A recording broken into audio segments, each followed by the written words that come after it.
Hello, you're listening to ReedyGeeks, a Walt Disney World podcast. My name is Andrew, and I'm joined today by Cosmic Generator Retriever Extraordinaire, JJ. I mean, I did 2 laps pretty recently, so I'm getting pretty good at it. What were your songs? I got one way or another in conga. Okay.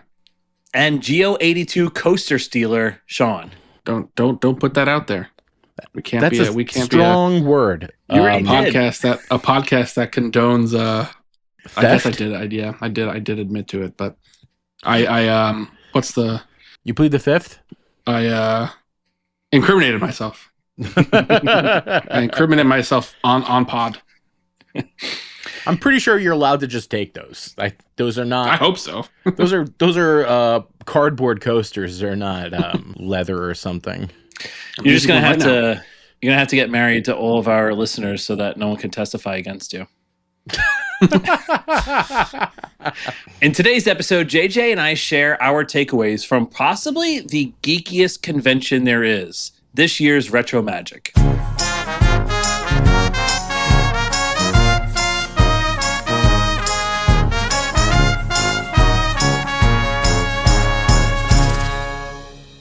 When it comes to preserving the history of Walt Disney World, few groups have done it as much as the Lake Buena Vista Historical Society. They're a 501c3 nonprofit organization completely independent and not officially affiliated with Disney, dedicated to collecting, preserving, and sharing the stories of Walt Disney World's past. One of the main ways they do this is through their monthly podcast, Retro WDW, where they uncover forgotten attractions, dive into rare archival material, and record the memories of Imagineers, cast members, and fans who experienced the resort in its earliest days. Out of that passion grew RetroMagic, a one-of-a-kind convention that happens every 2 years, now in its 10th year. RetroMagic is part history conference, part fan gathering, part reunion, celebrating the people who built the magic of Walt Disney World. From the original Epcot Center designers to the entertainers who brought the parks to life, the event shines a spotlight on the individuals and stories that shaped the Vacation Kingdom. This past week, the Geeks had a chance to attend RetroMagic, and today we're going to share our experience, what we saw, who we met, and why this event is such a special celebration of Walt Disney World history. So, JJ and I went and attended this conference, but JJ, you got there before I did, right? Yeah, I took first flight of the day, and once you touch down in Walt Disney World and you're looking for something to do, I end up in Epcot instantly. So I dropped my bag off at Coronado Springs, walked outside. There was a bus approaching. Sure enough, that bus was going to Epcot. I was on it. Disney magic. It really was a magical start to the day. And I know we've said before that that feeling when you see the castle for the first time, I definitely equally get that feeling in front of Spaceship Earth. Yeah. Yeah, I get that. And you're like, it feels like you're home, Also, really because way. it kind of teases you because you can see it from the highway in certain spots. You can see it as you're kind of pulling into the main road there. You kind of see it peeking over the trees. You can't see the castle till you're in Magic Kingdom, but you see Spaceship Earth coming. Well, sometimes you can see it from the monorail, I think. Like if you're crossing the monorail around Holly or Yeah. But I get that same feeling too, and the music too is incredible. Mm-hmm. Oh, Epcot loop, entry to Epcot loop, music loop, undefeated, so good. Yeah, so I was able to ride a few rides, hang out with my cousin who goes to college down there. It was a really great day. Got a couple laps on Guardians, and my first point. I got to experience food and wine, which was great, and because I was there earlier in the day, and it was a Friday, the locals hadn't gotten off of work yet, which was huge for being able to actually go to some of these booths and not feel like you were just waiting online to pay for a little snack or whatever. And the best bites at Food and Wine were all cheese related for some reason. There was a nitro frozen pumpkin cheesecake mousse at Swirled Showcase. It was that was my favorite bite of the day. And then there was a like a cheese-filled bread in France that was the savory bite of the day for me. So both bites were cheese. And then Andrew's wife, Emily, was able to go to Food and Wine the very next day. And she told me that her favorite food was the pumpkin ravioli, pumpkin mascarpone ravioli at Forest and Field, which is also cheese. So all the best bites were cheese. She didn't tell me that. She just complained about how crowded it was. Yeah, which is why I'm like, I got real lucky because she told me how crowded it was. For beer fans, I had for beer and banana fans, there's a Banana Foster Nitro Cream Ale at Bramblewood Bites. Excellent. It was on nitro, so it was like super smooth. Highly recommend. What is the banana beer that we loved for so long? Oh, it's like a banana bread. Banana bread Wells, beer, yeah. Wells, yeah. That's good. Not often that banana fans and beer fans have a path to, Oh, it was good though. To correspond with each other. But yeah, the banana bread beer. Next takeaway, I look, I still haven't gotten Disco Inferno as a song yet on That's what I got when Guardians. I wrote it. Yeah. But I'm ready to call it. One Way or Another is my least favorite song at Guardians of the Galaxy. I can see that. I mean, I think they're all appropriate and they're all good, but they're all good. They all make the ride experience great. And maybe it's just my bias against that song. I just think that song's a little cheesy. Yeah. But it just doesn't do it for me the way the other ones do. Yeah. And I was all ready to think that Conga would probably be the worst one, but I've gotten Conga twice now. I've gotten Conga, yeah. Loved it. Mm-hmm. It was like, I was surprised how much I loved it. A smile comes on your face right away. Yeah. On Conga. Yeah. It's a good vibe song. I've actually never, and I like the song without the ride. I've never gotten Everybody Wants to Rule the World. That changes the ride feeling drastically. Because it's a little more of a mellow song. Yeah. It feels more surfy than like you almost feel like the ride feels a little different. But it's excellent. That might be my favorite. That one in September are probably the two best. One way or the other, I just think of the Rugrats. Rugrats. Yes.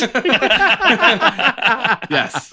Yeah. So I'm just hearing Angelica Pickles, and I'm just like, this is so dumb. Exactly.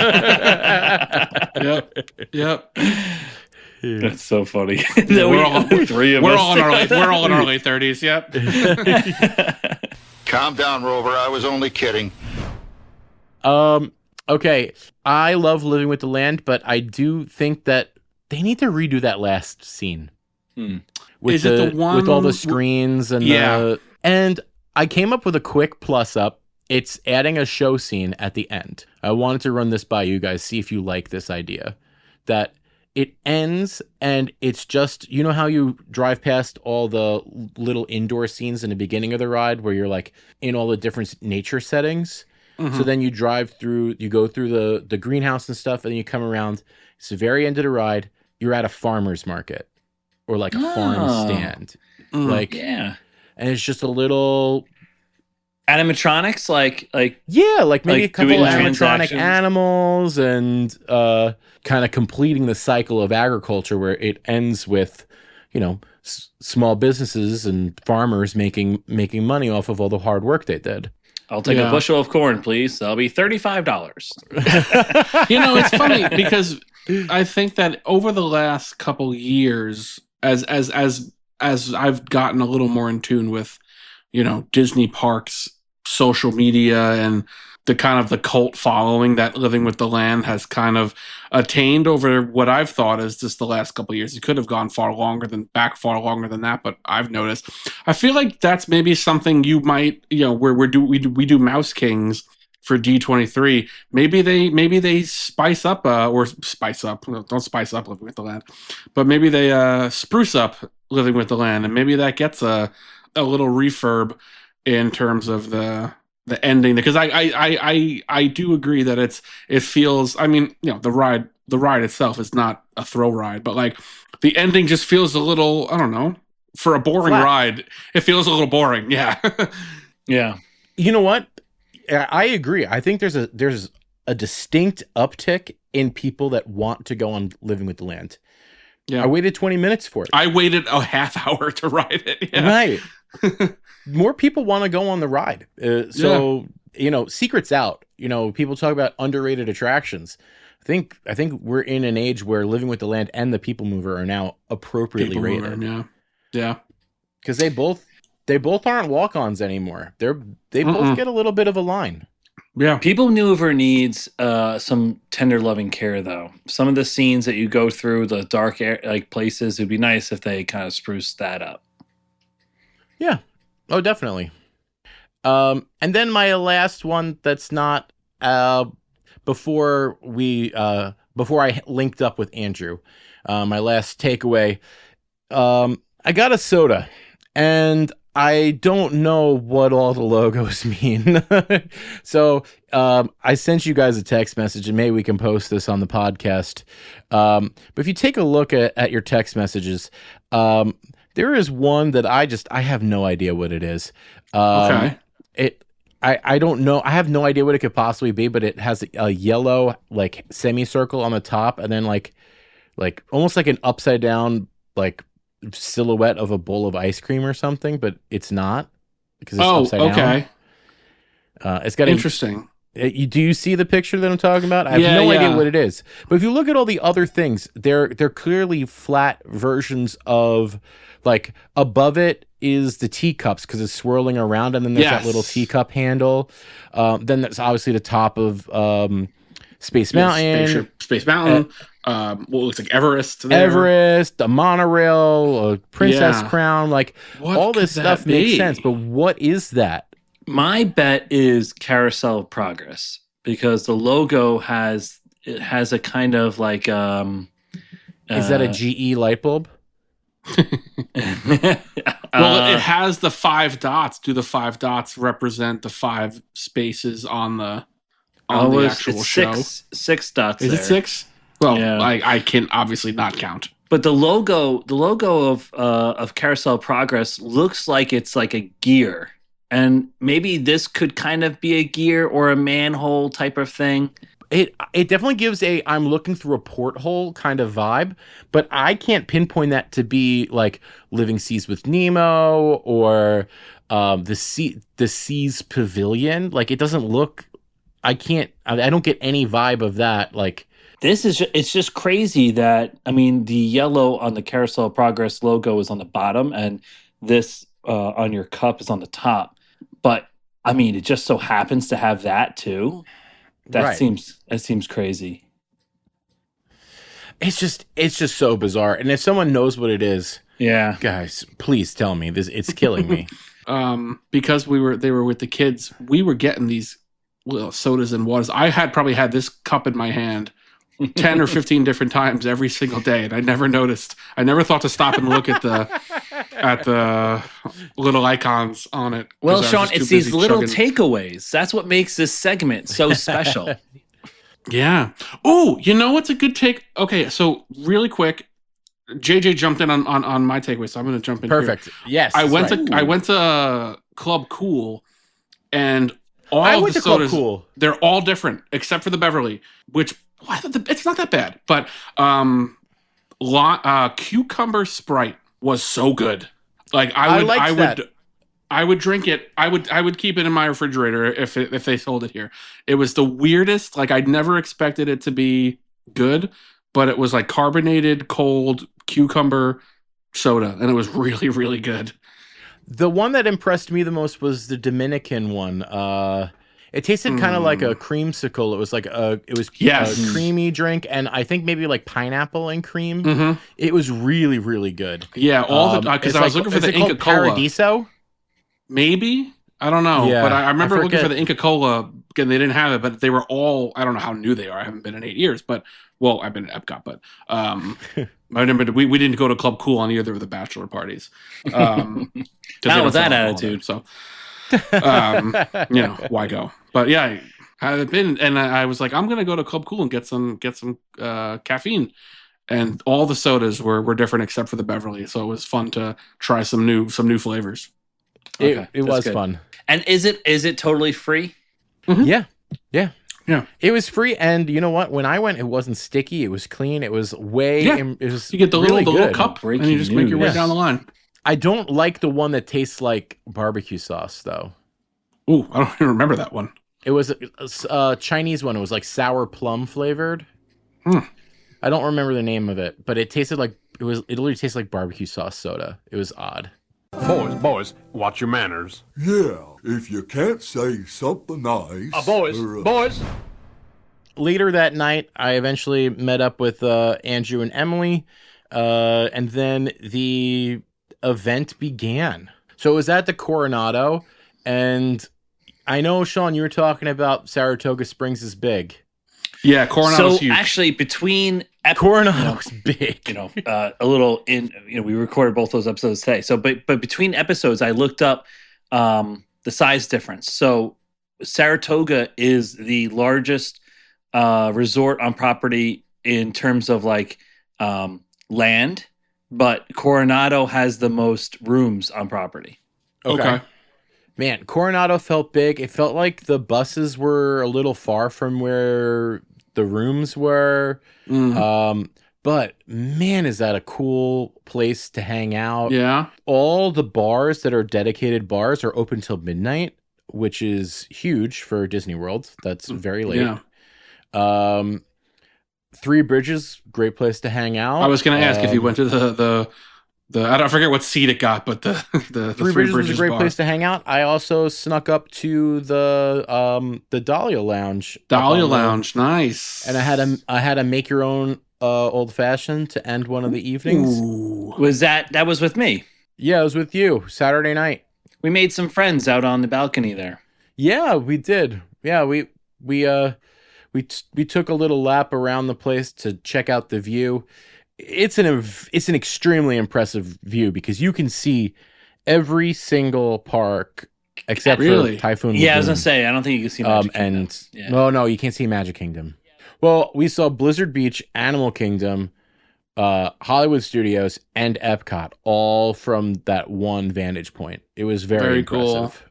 Yeah, I liked Coronado a lot. agreed. The only thing I would say though is that it's such a different place after 5 p.m. Like after 5 p.m., you have so many more options of where to eat, where to drink. But before that, it is very difficult to, you really are limited to either the sports bar, the quick service, or the pool bar, and that's about it. Right. I feel like just based on experience at other hotels, I feel like that's a common thing. Like, because even at Port Orleans, the Scat Cat Club doesn't open till 4:30 or 5 o'clock. This is the difference between a moderate and a deluxe. Right. Yeah, A maybe, deluxe is yeah. going to have more places, but even still, they're Trader Sam's isn't open until later. You have places in a deluxe that don't open until later. But I think having a convention makes it more difficult, makes everything more difficult. And so now you have 400 people that just got released to go eat lunch in the next hour and a half. Yeah. And there's not many places to right. go. So Yeah. Right. Having lunch hours at Maya Grill would have gone a long way. definitely. Or Three Bridges. Open Three Bridges earlier. Right. Open the bridges. Open the bridges. Have Three Bridges open at noon, and I think that fixes everything. Yeah, especially because it's so centrally located. If you're a family coming back to your room for lunch, like Three Bridges is so great because it's one of the places, if you're all the way up in, what is that, Rancho, you don't want to really go back to Grandestino unless you're going to spend serious time there. Yeah. But you would definitely go to Yeah. Three Bridges. Yeah, very true. Okay, so I arrived late. I think 11:30, right? Yeah, like 11:30, 12 was when you guys got to the room. Yeah. I was like, I had like already showered and was like basically ready for bed. Oh, you know what it was? It was midnight because the Barcelona bar in the lobby of the Grand Destino Tower had just closed, and we went there, and the bartender was nice enough to still pour us a drink, and he wasn't done like Closing out. he wasn't done closing up his register, so that was nice. Shout out to Barcelona Bar. We didn't get a name for him, but I did not have a drink at Barcelona Bar. it is a nice bar. That's a very nice bar. It's beautiful. Beautiful. But it's crazy that there are three great bars in one resort. That says a lot. If you're one of us where you're like a Disney adult but not too concerned about kids and like you don't have to trek a whole stroller up to the bus stop, this has got to be one of the ones that like I would highly, highly recommend staying. And you're not even counting the Rick's, which is just a sports bar. Oh, right. Rick's Sports Bars. I mean, it's not that great, but it's a great place to watch sports. And there aren't that many places to watch sports in Disney World. We've talked in Disney about World, this. right? I was just say I texted you guys this. I think Saratoga Springs could use a bar, a lounge, Yes. something that isn't just the turf club, but like it's literally just a room with a walk-up counter. But like it has, I watched baseball for a half hour or so, had a bourbon, and I have not seen a pool table anywhere else in Walt Disney World. But the turf club lounge or bar or whatever you want to call it has a pool table, and I love a bar with a pool table. And it just felt very chill, very relaxed. But yeah, it was hardly a bar. It was just a walk-up window that I got a beer and a bourbon and sat for a half hour. But like, watched some baseball. That location is a part of history. Am I wrong? is it? Isn't that part of the I don't building know. that was part of the original clubhouse of the golf course from the 70s? Oh, Maybe a spotlight on Saratoga Springs Resort. that may be it may be a necessity to can do shed this. some light on that, because that could Yeah. be, because it felt very much, it was just a quick walk up and go. You know, it had that feel to it, like golf courses at the turn. They say at after your ninth hole, you grab a couple beers and some food, and you're on your way. It very much had that quick go, come and go little vibe to it. I think that's what it Wow. was from the 70s. I think that's one of the oldest. I think that's one of the oldest buildings in that area. I think that's one of the Interesting. relics from the Lake Buena Vista villages, which is actually something we learned about. We did. Out during our Yeah. weekend. so let's get into the weekend. It started early, and we're not going to go through and talk about every panel. It was super, super interesting hearing the stories from Imagineers, from people who opened the park first, day one cast members. It really is like, it's different than D23, where you're not there for announcements, you're not there for reveals, right? You're kind of there just to hear people just riff, right? Like a lot of times it was just someone up on that being like, oh, what also happened? You know what I mean? And just like going off on that.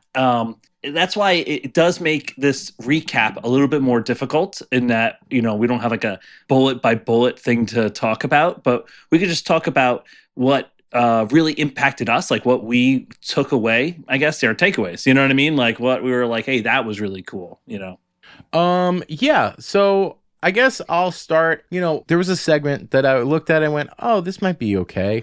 It ended up being one of my favorites of the whole thing. It was an Imagineer, Chris Runco, was talking about some of the work that he did, including like he's the one that repurposed the goat on Big Thunder Mountain Railroad. Like he took it, he did a lot of like making those little models stuff. That kind of was a segue for him to like make some of the robots. So he's the guy that created DJ Rex. Yeah. Oh, cool. That was really cool. Before he was a DJ and when he was a pilot, of course. And he told a really great story about when he was working. He was the effects supervisor of the American Adventure.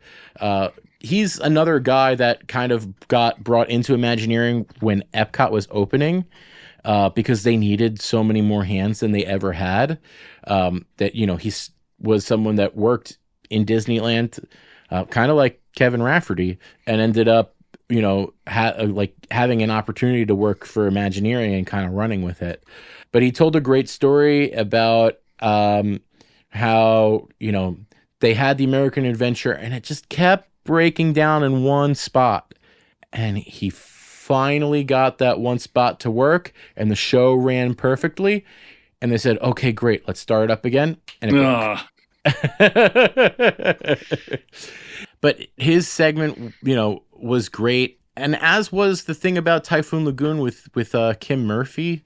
It seems like it's funny how guys get kind of put into specific boxes where, like, if they do well with something, they end up doing it all over the place.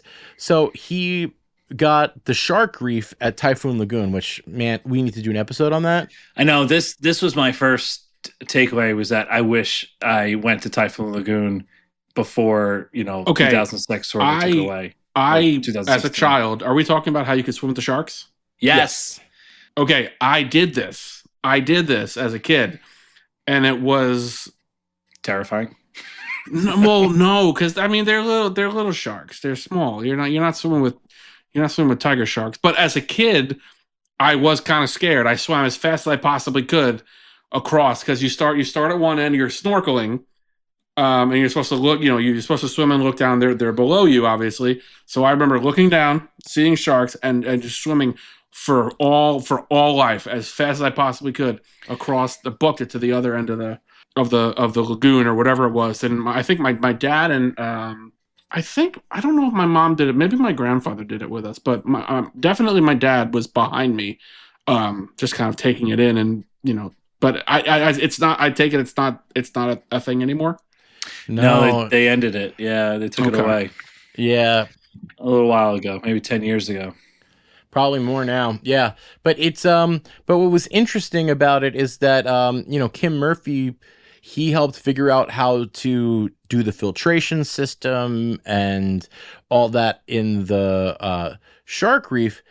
And it turns out he's kind of the fish tank guy, which is so weird. Like, people get like these very odd, specific, specialized things, much like, we spoke about Kevin Rafferty, and he kind of is the script guy, the theme park corny joke guy. Mm-hmm.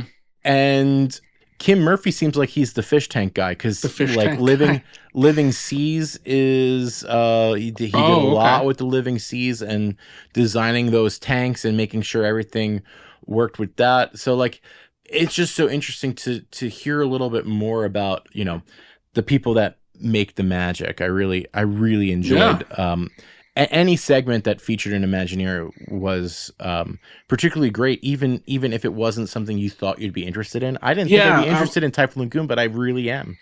I was just gonna say, when you hear about, like, you want to hear about the people that made Haunted Mansion, you want to hear about the people that made Splash Mountain, Space Mountain, all the big attractions, but like, who knew you'd care who created the tanks for Living with the Seas? Or living seas. When you hear about it, you're like, this is riveting and incredible, and they're so talented, and I love Disney. Yeah. Justice for the Finding Nemo ride. Well, actually, justice for the Hydrolator. So the Hydrolator is from the original Living Seas. It's how you would get to the pods. It was like a fake elevator thing. It's really cool. And you'd like walk in and you see all these bubbles come up, and it felt like they simulated you going deep into the ocean to come out and see all of the the wonder that was like being in those fish tanks. So it's like this big grand reveal thing. And they told the story of something that I blocked out of my memory, but I remember, is that you only go down like an inch in this thing, but it feels like you're going pretty deep. Someone sued Disney because they said that their son got like ear damage, like their eardrum burst going like down all these zones of pressure. They got the bends. Yeah. When really they didn't go anywhere. They didn't go anywhere. Like, you didn't drop a full inch. There's just bubbles going up. Yeah. Just bubbles going up and some rumbling. It's not what you think this is. Immediately ban that person from going back into your park, because they're just looking for something to sue you. They're just looking for a lawsuit. I thought that the shark reef, talking about that, was one of the more interesting parts too. Sean, one reason why you might have been swimming so fast was because it was kept at 78 degrees too, so it was a little bit cold, that water. I don't remember the temperature of the water. I just remember seeing the sharks, and that was enough for me. If my feet could have Fred Flintstone, or as pitter pitter in the water, that's what I would have done. I love hearing about how Imagineers like face a problem and then they if they have to go outside the box to solve it. Like they developed this reverse filtration system where it was filtering the water in the shark reef the opposite way that you normally do. Yeah, and it's from the bottom through the sand. Yeah, from the bottom through the sand up. And so that kept it cleaner. They're saying at least the sand was like pristine, but then they had to let the algae grow on the sides of the tank and the different things that were in the tank so that the fish, could eat that and they could be seen because they're coming they're coming right up to the glass to eat. Yeah. Yep. So it was just so interesting. Imagine an Imagineer going on like a job interview where they're like, "Tell us about a time when you were faced with a challenge and like you thought outside the box and like you and they just have 100 stories of how they tackle." Absolutely.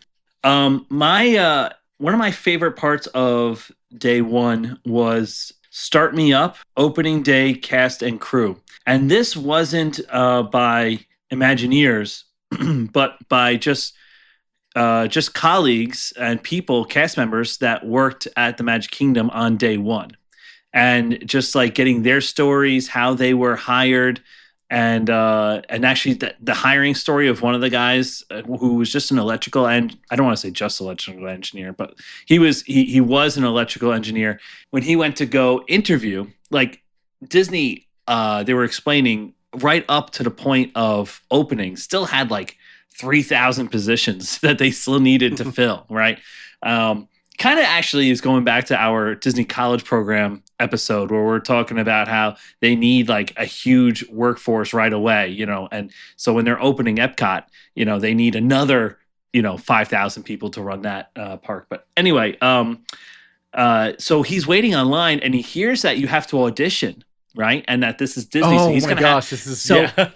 he thinks that he has to audition, and he's told he has to audition. So he's like thinking about like, oh, what am I gonna dance or sing or And so he leaves the line and he doesn't interview that day. He comes back like another day. And he has something planned that he's going to do for the audition. And so he's talking to someone on the line. And he goes, did you hear you have to audition, right? And then they're joking back and forth about what they're going to do. Like, maybe not really serious, but, they're having a good time on the line. And both of them get selected for the next line, the next process, the next step in the process. And they both end up getting a job.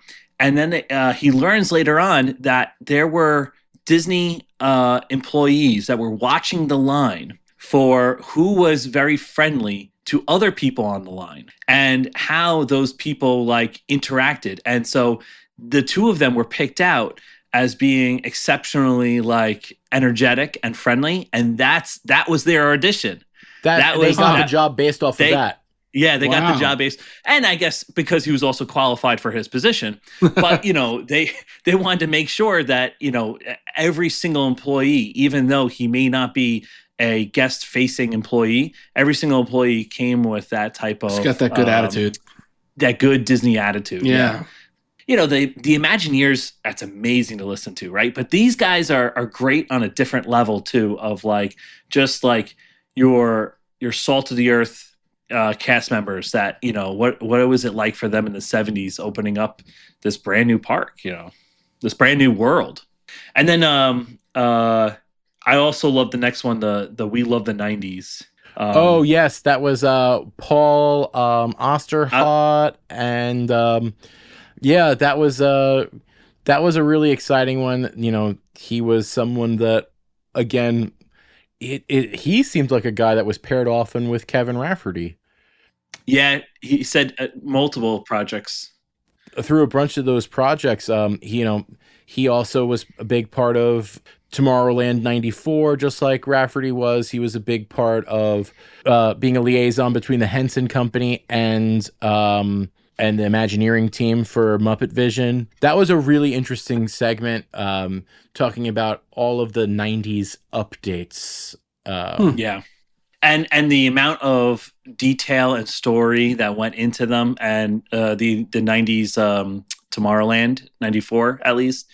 And you could see definitely a lot of Kevin Rafferty jokes in Tomorrowland 94, but just that everything like flowed. They talked about how Tomorrowland didn't have a story before. It didn't really have flow. It was just like, it was just there. At least there was always a story. There was a time and place that you were supposed to be at in Frontierland, like a time and place you were supposed to be at in Adventureland. But Tomorrowland didn't really have that. And so they wanted to build that. They wanted to make it. And I think that they really should go back to 94. I think that was the right Tomorrowland.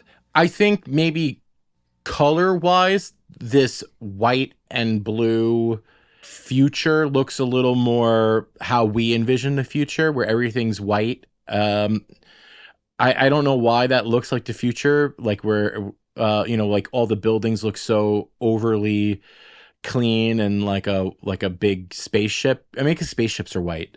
Well, it's the mid-century retro of the future. It's retro future. But the details that they put into 94, which you completely overlook when you're a kid, like they have little news things that are based on really 1930s future, which was really interesting. Like they had a robot that was a futuristic version of a paperboy, and in its body it had a typewriter. It didn't have a computer because it's supposed to be simulating a time before computers. It's like, what would someone in 1930s think a newspaper printing robot would look like?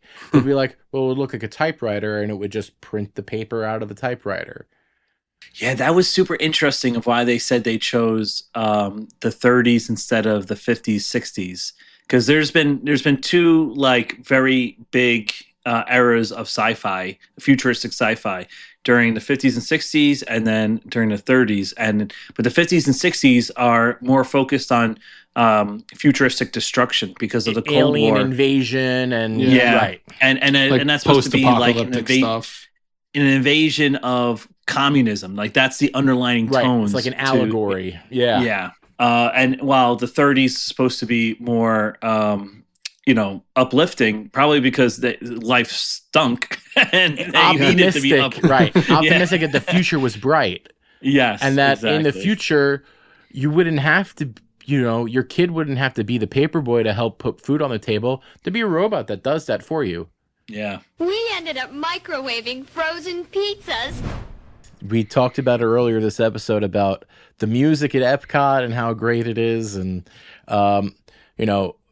this panel was by a guy named Russell Brower, and he is someone that is a pretty integral part of the music at Epcot from our childhood, like Interventions Loop and the Living Seas background. He's very interesting. Talked about how he shifted from being an artist. He would draw. He started as someone that would draw, and then ended up being the right-hand guy of the person that was composing the music for Epcot, and eventually he got his chance to also compose some of the stuff at Epcot. So it was really interesting to see his story and how his path led him to be in a place to do things. And he talked about his workflow and how that Interventions Loop is all he didn't have a symphony orchestra and stuff. He used what he had. He used synthesizers, and he used a lot of MIDI stuff, and the way he printed those mixes, because he didn't have stuff that we have now with like using Pro Tools and having libraries of tremendous virtual instruments and access to great artists, with a couple clicks of a mouse, you can go find an email address if you wanted to get someone to record on your track. He was alone in a room with a bunch of MIDI files that he was just manually running into like an external recorder. And he had to program everything all perfect, and then he'd hit okay, record, and it would just go through live, and that's what you heard. It was just one pass of what he set up. So it was really crazy to think about that, that's the way things had to be done. Rudimentary. It had to be done that way. And he just had to make it work. And he would run a pass and he goes, this one little section just isn't right. So you have to go and manually change a couple notes and then rerun it again, the whole thing. And like, you can't just like, oh, this note was wrong. Because if I do that and I'm playing with MIDI, there's like one wrong note. I can just grab that one note and just like with a mouse click, fix it. He has to go back, find the note, the exact note, then he can change it. But then he has to print the whole thing again in real time, where I could start and stop at any point and figure it out. You can figure it out so much faster, and very interesting the way he had to work, basically. And his creativity to, still figure it out and make it happen. Very impressive. It could be interesting to do a episode on like the history of the development of music at theme parks in Disney, like even like going back like Disneyland and Magic Kingdom, like in the 50s, 60s, 70s, like how did they do it? What gave them the idea that we should have themed music? And these long hour-long loops, like how do you loops? Yeah. He actually told a good story in there about how like he basically had to convince people that an hour loop was the right move.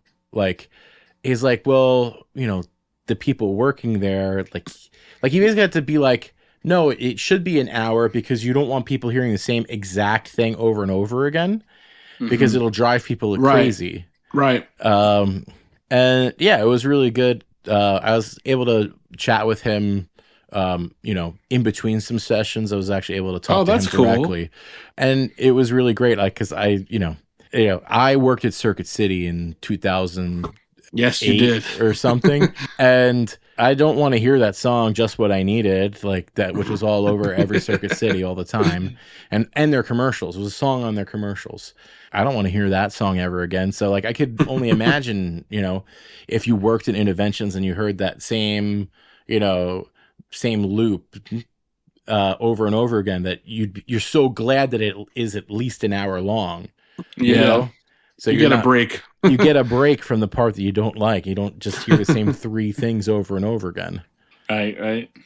So later that night, they had an interesting thing where they invited you back after dinner on your own. And they had one thing that the Lake Buena Vista Historical Society does is they collect home movies and from people all over the country. So you can send them your home movie and they'll restore it for you and digitize it and put it on. Oh, wow. And put in, and like, as long as you're okay with them adding it to their collection. And I think they will sometimes add it to YouTube or something like that.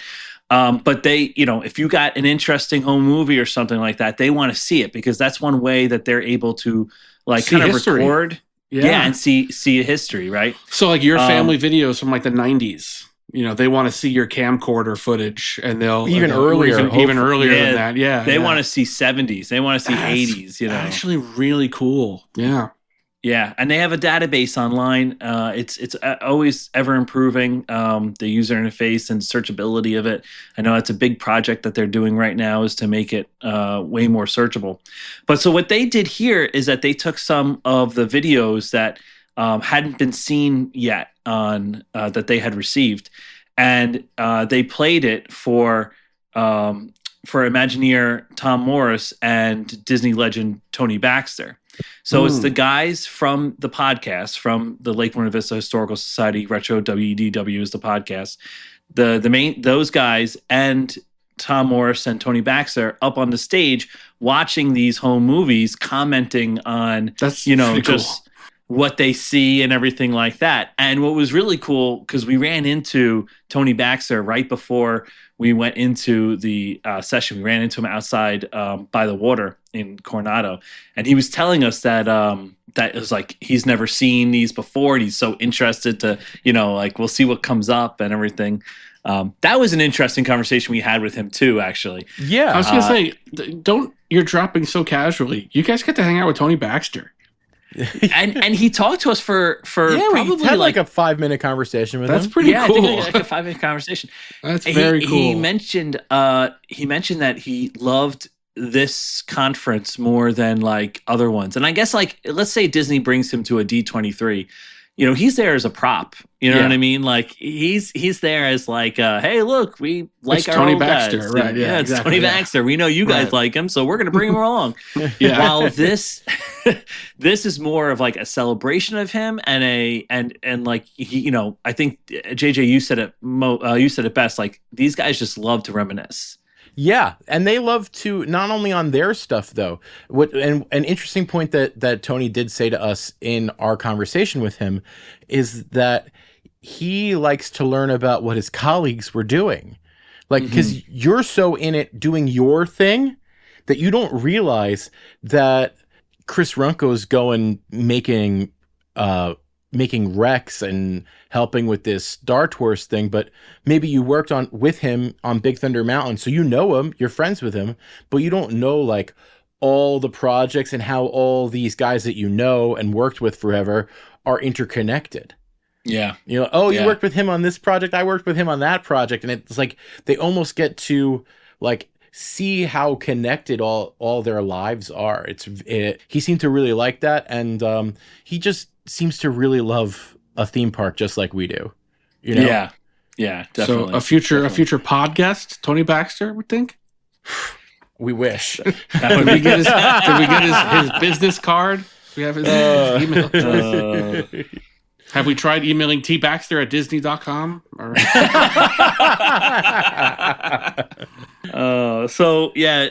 That was pretty cool. We didn't stay for the whole time because we had another meeting to get to. Yeah, we did have another meeting to get to. We posted on the Instagram that we were in town, and we got a message from one of our listeners, John from Florida. He was in town. We were in town. So Andrew said, "Can I interest you in Geyser Point?" And we all said yes. Everyone said yes. The three of us met over at Geyser Point. He was staying in Wilderness Lodge. He was staying at Wilderness Lodge. It was an easy yes for him. And it was great. I love the chance to, get to talk to and meet with people that are listening to us, want to talk about the parks or anything, like it was a great times. We actually closed out Geyser Point. Yeah. What turned into like, oh, let's just meet for a drink quickly, ended up being like a long discussion and we came up with the fact that he is our first fan. He's been probably commenting on posts longer than I have seen anyone else commenting on posts, so he might especially be our, that's not our like family, our friend first. Right. Our first fan that is not blood related or obligated to like our podcast. Yeah, it could be cool to get him on the podcast as a viewpoint from someone who has children too. Oh yeah. And local to Florida. Yeah. He also had his bachelor party in Disney World.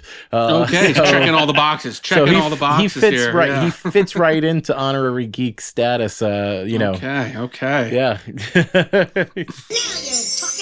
That's the best idea you've had all day. And then the next day. So yeah, day 2. There was a nice segment about the opening day monorail crew. Ooh. There was a wait. You're skipping the best part. Is the free breakfast. Oh yeah, we got free Mickey waffles. Ooh. Free Mickey waffles. That's pretty big. It was pretty big actually. Yeah. For the hungover crowd, is that a big thing?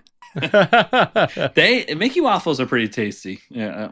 Is the Mickey waffle the best Mickey shaped food? It might be. That's that could be a segment. Well, what other? It's the Mickey ice cream bar and the Mickey waffle and the Mickey pretzel, which just stinks.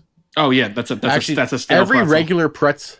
Every regular pretzel is better than the Mickey pretzel. Yeah, Mickey pretzel is terrible. The ice cream bar is just any the shape of it doesn't matter. Haagen-Dazs ice cream but bar. the waffle, it's an above average waffle. It happens to be Mickey shaped. So Yeah. I think it's definitely the best Mickey shaped food. There was a panel about the monorail opening day crew.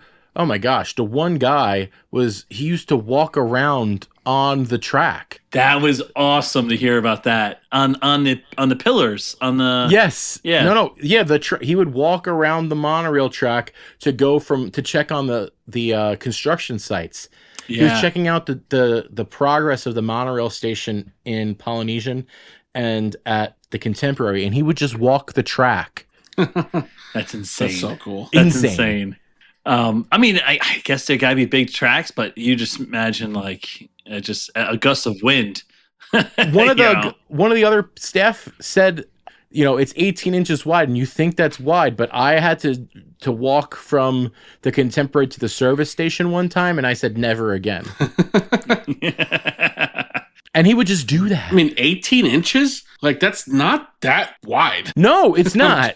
Imagine Disney allowing that today. Like, OSHA must not have been around back then. There was definitely not OSHA standards at that point in time. Or how about when they were every form of transportation was using the same radio frequency. Oh yeah, when they first opened, so it was jammed. So what they had to do was someone had to get up on a ladder in front of the Contemporary with flags, like a green flag and a red flag, to tell the monorail to either come into the Contemporary or go out or not come into the Contemporary. Oh my god! Like, and that person's literally like on just a ladder, like outside of the Contemporary, like waving.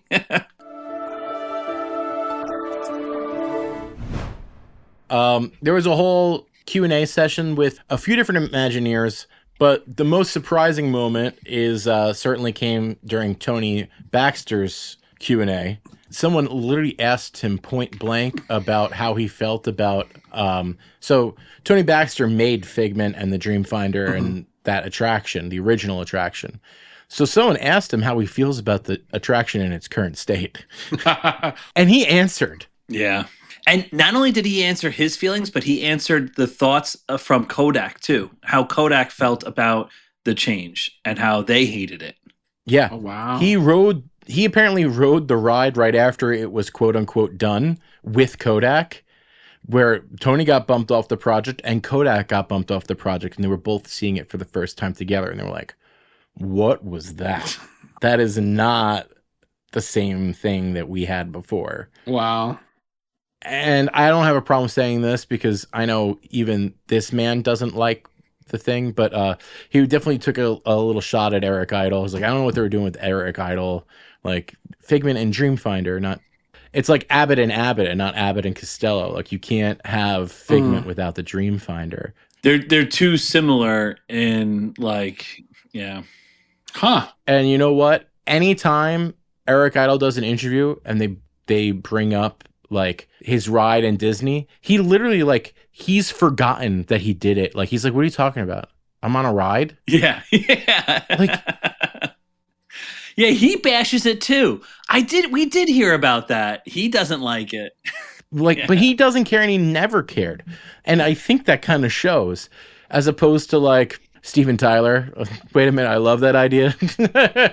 Oh yeah. Yeah. I rode, probably for what is the last time, Rock and Roller Coaster as it currently is. I don't know when I'm going back, but it was nice to get one. Oh yeah, one last ride with Steven Tyler and the Black Les Paul and the Super Stretch limo. Wait a minute, I love that idea. Eric Idle didn't recognize Figment, but he probably didn't film with Figment. So if I was on a ride, I'd be on it all the time. Yeah. Walt Disney World ride. You wouldn't have to pay me money. You would just have to pay me in, like, when it opens, can I go? If Disney World listened to JJ's idea to do Rock and Roller Coaster with the Muppets, yeah, he would be on it all the time. It was my idea. Just guys, come on. I'll stay at All Star Sports. It's fine. But I do want to fly Comfort Plus. Yeah. They have to fly you out. Not first class. They don't need to fly you first class. Just comfort plus. Comfort Plus. All Star Sports. Yeah, I'm good. Plus. I'm good, guys. Sean, you're ready for a refurb on that? A new. Yeah, I mean, rock and roll coaster? knowing that it's coming is, I think, helps the feeling of that. But it just feels a little dated. I feel like you'd be hard pressed to find people that are not sad to see it go, but just ready for something different there. It's been so long, and I think Aerosmith in 2025 is not exactly topping the charts. So, younger generations are not really probably getting the same. I mean, we're old enough to at least appreciate, the band and some of that music, but I think it's quite ready for it to enter its next stage. Oh yeah, we've seen Armageddon. Exactly, yeah.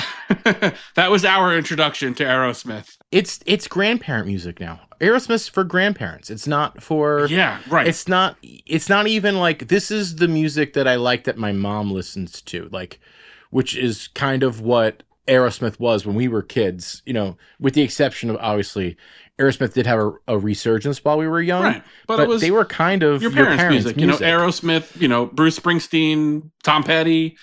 Those are your 80s, 70s, and 80s. Not too dissimilar to how, like, if they would have announced that it was like a Fall Out Boy roller coaster or something, you would have been like, that makes sense. Yeah. Because it's like, it's parent music, but like they're still pretty relevant. Or like a Paramore. Paramore would have been a good one too, if they wanted to just stick with a single band.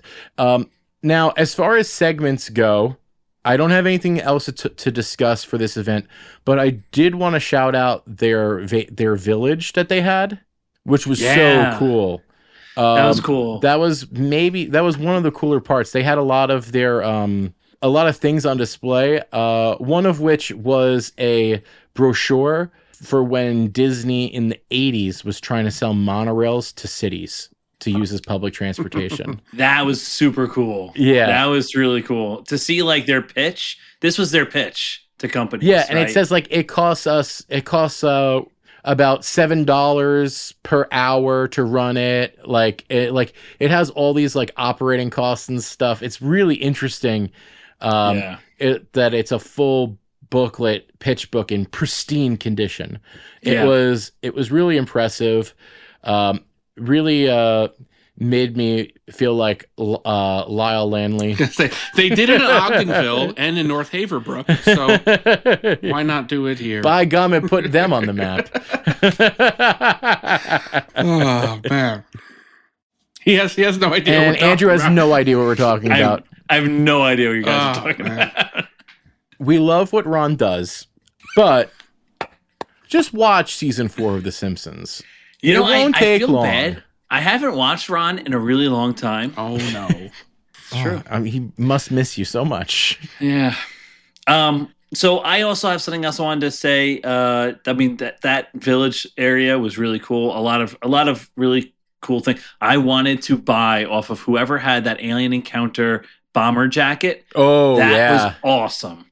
Yeah, that was super cool. They had some vintage merch on display, one of which was the cast member uniform for Alien Encounter. Okay, that's cool. So it was the old 90s bomber jacket. It was so cool.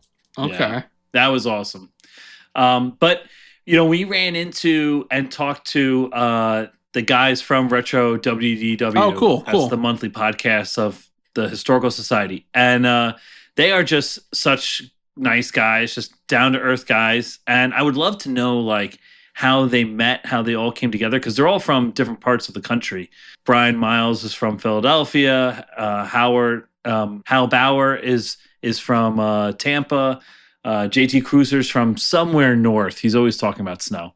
But it would be interesting. But they put on, they're great hosts. Like the way that they kind of facilitate the conversation, but yet step back and really let the presenters breathe. You know what I mean? And let the topic breathe. I thought they did a really good job.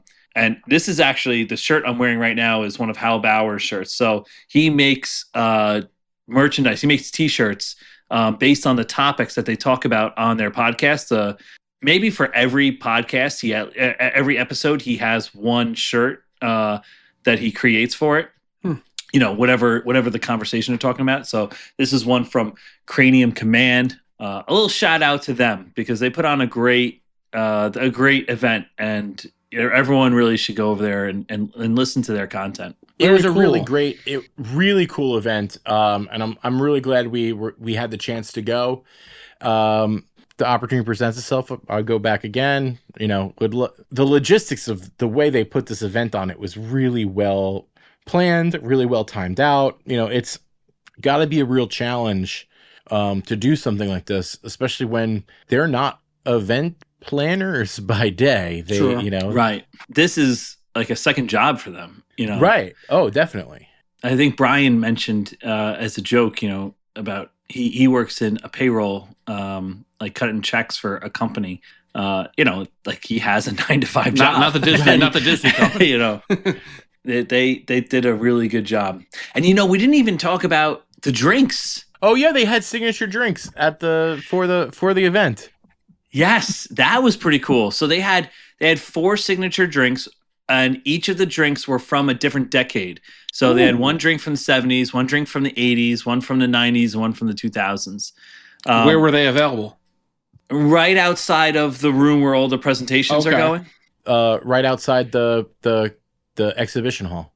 Did you guys have all 4? Did you have all 4? Yeah, I know. I had 3. I didn't have the mocktail.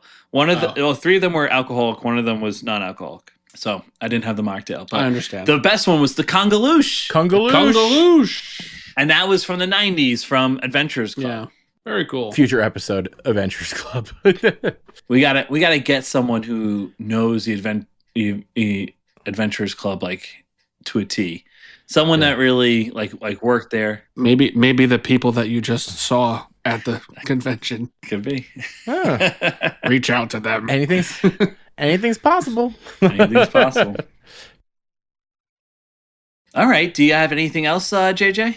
I mean, we skipped around on Sunday. That we didn't really talk about the shopping villages segment, but I learned a couple things. It was interesting, and that's where I learned a thing about Saratoga. So Saratoga, the tree houses and the old clubhouse, which I think is where the Turf Club is, the old shopping villages, and it's kind of some of the only architecture that's really left. There's also like in Springs, there's like a clock tower thing, and then actually the paddlefish boat was also original. Yes, that's original. That's original to the villages. The whole time we were there, Kyle and my dad kept talking about the robbery. Yes. How so insane that story is. And did they catch the guy? I don't think they. I don't think so. I think he literally got Perfect away. crime. Yeah, I'm away. And Disney or the paddlefish keeps $20,000 on. Well, I mean, it was at the end of the night before they probably did a safe drop or a bank drop. And then in the morning, they've got that cash on. And then in the morning, the Brinks truck comes in. Yeah. Here's the thing, they picked a wrong. I mean, they probably worked there.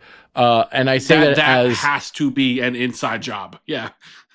if you were gonna look at Springs and you were gonna get away on boat somewhere, why would you not pick one of the busiest restaurants in the world, the Boathouse? Swirls on the water. All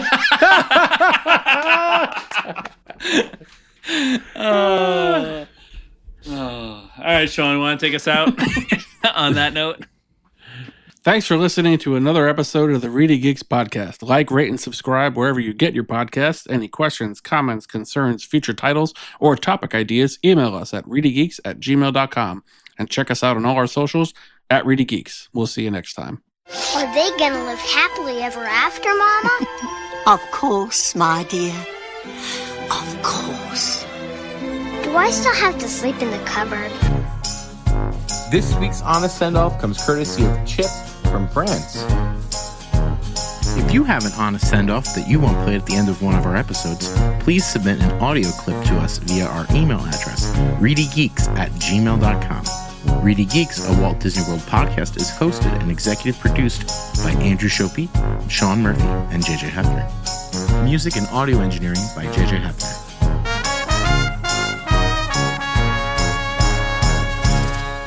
Bon voyage.